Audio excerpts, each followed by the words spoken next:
उद्याचा अलर्ट नाशिकला आहे। एक अतिशय मोठा लो प्रेशर बेल्ट हा नाशिकमध्ये त्या ठिकाणी तयार होतोय। मेजर डिप्रेशन ज्याला म्हणतात ते तयार होत आहे।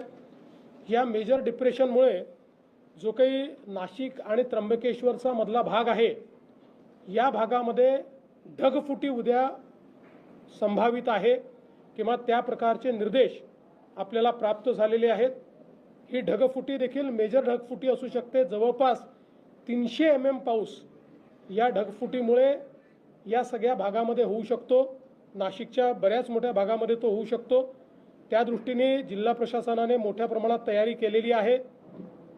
शाळांना सुट्टी देणं असेल किंवा जिथे पाणी साचू शकतं अशा भागात काम करणं असेल, नाशिक शहर असेल किंवा नाशिक जिल्हा असेल, जो ग्रामीणचा भाग आहे तो भाग असेल, या ठिकाणी वेगवेगळ्या प्रकारे अशा प्रकारच्या क्लाउड ब्रस्टमुळे जी परिस्थिती येऊ शकते त्याचं अँटिसिपेशन करून बऱ्याचशा उपाययोजना त्या ठिकाणी करण्यात आलेल्या आहेत।